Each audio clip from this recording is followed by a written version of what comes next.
Hi, good day. M6206. Please introduce yourself. Good day, sir, madam. I'm Maribel Manlapas, 35 years old. I am a single.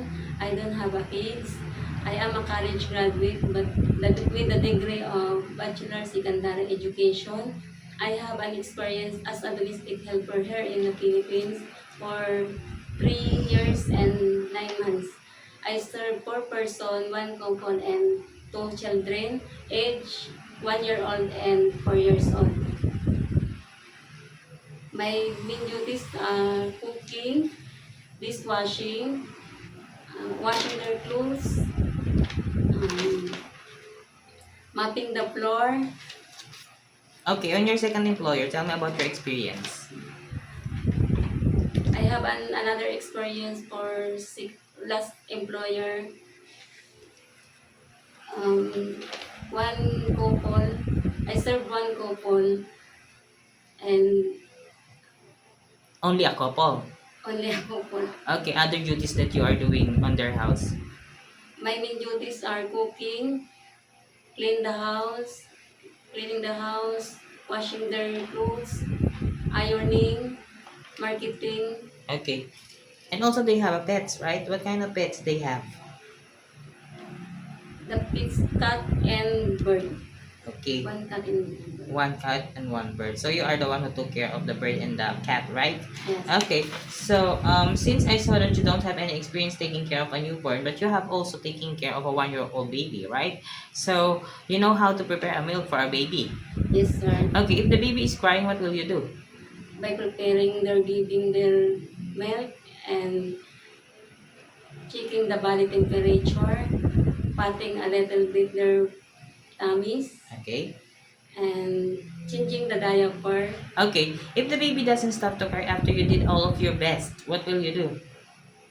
Um, Reading the books, Okay, you could read the books books telling a story. and playing with them. And if the baby doesn't stop to cry after you did all of your best, you're playing a books, you're also playing with them, but they still crying, what will you do? Calling the calling the mother. You will call the mother. Yes, Okay, and what will you tell to the mother? I I tell she's crying, Okay, non-stop crying. stop Okay. crying, Why do you want to work in Hong Kong? to support my family needs and to save my money for my future. Okay, and how long do you want to work in Hong Kong? For 2 years and more. So it is okay to you to extended your contract. Yes, sir. Okay. Do you have an idea how to prepare Chinese food? I don't know how to cook in Chinese food, but I'm willing to learn. And how will you learn to cook? To to watch the YouTube and the book. Okay. Reading some cookbooks. And also you could ask your madam and sir if they could teach you how to prepare, right? Yes, sir. Okay. If your employer prepared some food that you are not familiar, it is okay to you to eat the food that they provide? Vice, It is okay to you to eat the food that they provide? Supervisor. Yes, it is okay to you to eat the food that they provide? Yes, sir. It is okay to you to share job with other helper? Yes, sir.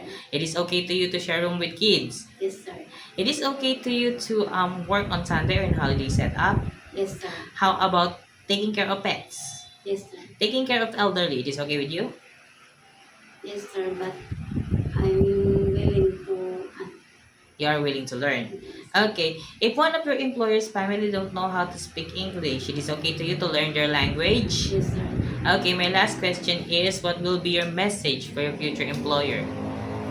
Hi, sir, madam. If I will be lucky to work in Hong Kong, I promise to be hardworking, cheerful, honest, and loyal to your family. And I will be follow the all instruction given to me. And I promise to finish my 2 years contract and more. Hope to see. I thank you, ma'am, sir. Hope to see you in Hong Kong. Okay, thank you very much, Miss Maribel.